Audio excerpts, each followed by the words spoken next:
કપાસ કરે છે, અથવા તો તમે ઘઉં, ધાણા, મેથી બધું જ કરો છો, એની અંદર રોગ અને જીવાતના પ્રશ્નો રહેતા જ હોય છે. હવે અત્યારે હું બે ભાગ જુદા કરીશ, પ્રાકૃતિક ખેતીનો ભાગ અને રેગ્યુલર ખેતીનો ભાગ. તો બધા જ ખેડૂતો પ્રાકૃતિક ખેતી કરતા નથી. અહીંયાથી હું એક અરજ બી કરું છું કે પ્રાકૃતિક ખેતી કરો તો સારી વસ્તુ છે. ભવિષ્ય માટે તમારી જમીન સુધરશે અને ભવિષ્ય પણ સારું રહેશે. રેગ્યુલર ખેતી કરે છે એ સંપૂર્ણ દવા ઉપર આધાર રાખે છે, એ ખૂબ જ ખોટી વાત છે. હું તમને એક સામાન્ય પ્રશ્ન પૂછું મિત્રો, તમને બધાને, બધા બેઠા એને, તમે અત્યારે અહીંયા આવ્યા છો કોટડા સાંગાણી, બધા દવા ગળીને આવ્યા છો? પેરાસિટામોલ લઈને આવ્યા છો કે હું ત્યાં જઈશ ને હું બીમાર પડીશ તો? મતલબ તમને દવાની જરૂરિયાત નથી તો તમે દવા લીધી નથી. તમારા પાકની અંદર લીલી ઈયળ આવી, ધારો કે ઉદાહરણ તરીકે કે થ્રિપ્સ આવી, અને તમે પહેલા જ દિવસથી હમણાં પેલા ભાઈ બોલ્યા કે સવારે 6 વાગે જઈને દવા લેવા માટે લાઈનમાં ઊભા રહી જાય. એટલે પહેલાં તમે તપાસો કે ખરેખર થ્રિપ્સ આવી છે, કેટલું નુકસાન છે. 10% જેટલું નુકસાન છે તો કાંઈ જરૂરિયાત નથી, વાતાવરણ જ એને કંટ્રોલ કરી લેશે. એ વખતે ક્યાં દવા નાખવાની જરૂરિયાત છે? ક્યારે દવા નાખવી, કેટલા પ્રમાણમાં દવા નાખવી અને કેવી રીતે નાખવી, આ ખૂબ અગત્યની વસ્તુ છે મિત્રો. ખાતરમાં બી આવું, ક્યારે ખાતર નાખવું, કેટલા પ્રમાણમાં ખાતર નાખવું અને કેવી રીતે ખાતર નાખવું. ખાતર હોય, દવા હોય કે બિયારણ હોય. પેલા ભાઈએ કીધું કે 4 ફૂટ ઊંડી ડુંગળી નથી થતી, પણ આ પ્રાકૃતિક આયામમાં 4 ફૂટ ઊંડી ડુંગળી કોક અહીંયા ભાઈએ હાથ ઉપર કર્યો હતો કે એમણે કરી. એમનો અનુભવ અને એમનું વિજ્ઞાન બે ભેગું થયું તો થાય. કેમ ના થાય? તો નથી થતું એના કારણો શોધવાના છે અને કરવા માટેનો પ્રયત્ન કરવાનો છે. તો આ બે વસ્તુ ખૂબ અગત્યની છે.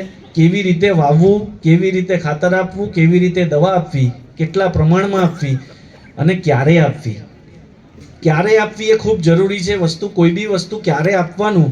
ખાતર તો તમે શું કરો કે જમીન તૈયાર કરતા હોય ત્યારે આપો, અથવા તો વાવણી કરી હોય પછી આપો. તો અમુક ખાતર એવા છે કે જે જમીન તૈયાર કરતા હોય ત્યારે આપવાના છે, 2 ભાગમાં આપવાના છે. અડધો પાક થાય પછી અડધું.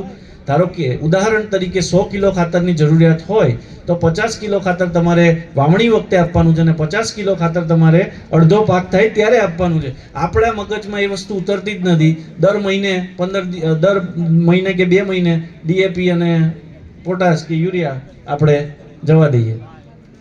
જરૂરિયાત નથી મિત્રો. બીજું, મેં તમને કીધું પાક દબાતો હોય તો આપણી જોડે બધા લિક્વિડ ખાતર બી અવેલેબલ છે, જેમાં 19 આવે છે, નેનો યુરિયા હમણાં બહુ જ ચાલુ થયું છે. એ બધું અવેલેબલ છે. તમને ખબર નથી અથવા જાણવા માંગતા નથી, એટલા માટે. હવે 45 દિવસનો પાક છે તો એ સમયે તમે પાછું જમીનમાં ખાતર નાખો ને તો એ ઉચકાય ક્યારે, પછી અંદર જમીનમાંથી ખાતર ચઢે પ્લાન્ટ ઉપર, છોડ ઉપર, પછી એમાંથી ફૂલ કે ફળ બેસે તો એ સમય વીતી ગયો. એનો સમય છે પ્રોપર, ક્યારે ખાતર આપવું હોય તો જ એનો ઉપયોગ થાય છોડમાં, બાકી એ બધું જ વાતાવરણમાં ભળી જાય.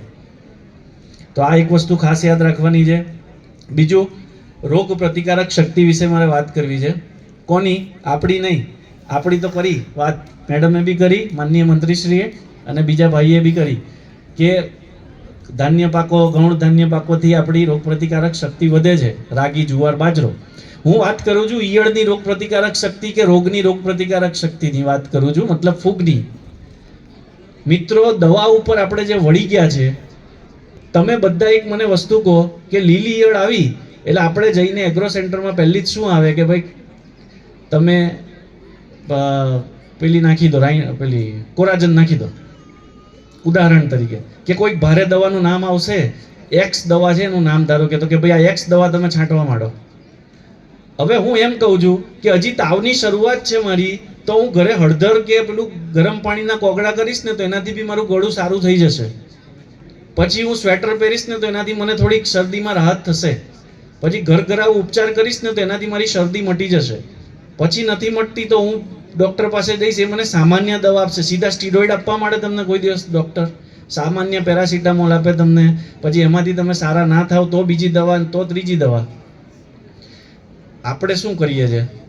સીધી જ ભારે દવા લઈને છાંટવાનો પ્રયત્ન કરીએ છીએ. પહેલાં જ હજી તો શરૂઆત થઈ ઈયળની ત્યાં જ. એનાથી શું થશે? સિમ્પલ ભાષામાં સમજાવું. અહીંયા 100 ઈયળ હું મૂકું છું લાઈનમાં, 100 ઈયળ. એ 100 ઈયળ ઉપર હું એક દવા નાખું છું એ 100 ઈયળ જો દવાથી મરવાની હોત તો 100 મરી ગઈ હોત. એમાંથી 20 ઈયળ જીવી ગઈ. કોરોના બધાને થોડો ઘણો અંશે થયો તો, પણ બધા ઉપર અસર થઈ નથી. મતલબ આપણી રોગ પ્રતિકારક શક્તિઓ એમ ઈયળની પણ હોય. તમારી દવા 100 ઈયળ ઉપર કામ કરે એવું જરૂરી નથી. 20 ઈયળ બચી ગઈ, એ 20 ઈયળના બચ્ચા તમારી એ દવાથી ફરીવાર મળશે. મરવાના હોત તો ત્યારે જ મરી ગયા હોત ને. તો શું કરવા આપણે સીધી જ ભારે દવા ઉપર છંટકાવ કરીએ છીએ? સાદી દવાથી છંટકાવ ચાલુ કરો. ધીરે ધીરે તમે, હા, એમાં લીમડા આધારિત દવાઓ છે, ગૌ આધારિત દવાઓ છે, ગાય આધારિત દવાઓ, લીમડા આધારિત દવાઓ છે. પછી એમાં ધીરે ધીરે તમે આગળ વધો તો એની અંદર એટલા બધા આયામો છે. આમાંથી કેટલા મરચીના ખેડૂતો પીળો ચીકણું ટ્રેપ, જેને અમે સ્ટીકી ટ્રેપ કહીએ છીએ, એ લગાડે છે.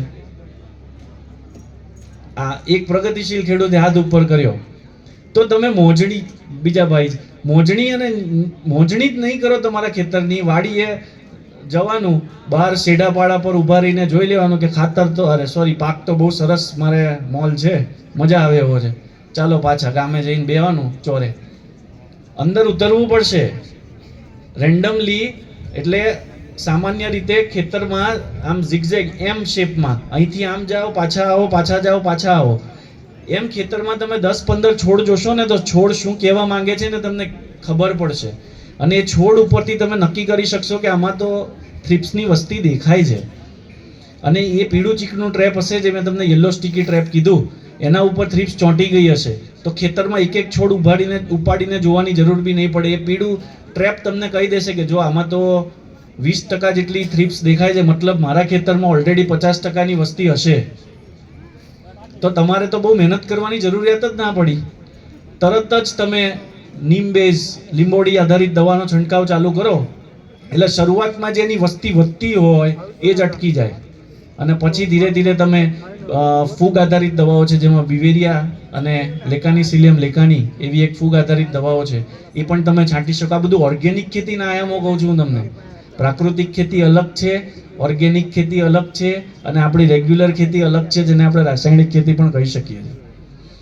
તો પ્રાકૃતિક ખેતીની અંદર જીવામૃત, બીજામૃત, વાપસા, એ બધાનો સૂંઠાસ્ત્ર, નિમાસ્ત્ર, એ બધાનો ઉપયોગ કરી છે. નિમાસ્ત્ર એની અંદર છે જ એક કે જેમાં લીમડા આધારિત દવાઓનો ઉપયોગ થાય છે. એમાં બીજા બધા બી તત્વો છે, પણ લીમડો મેન છે. તો આપણી જોડે લીમડા આધારિત દવા જાતે બનાવી શકીએ. ઉનાળામાં લીંબોડી ખરી કેટલાય ભેગી કરી, એ કોણ ભેગી કરે? હવે એ કોઈ ના કરે. હવે હું કહું તમને એનો ઉપયોગ શું, એ તો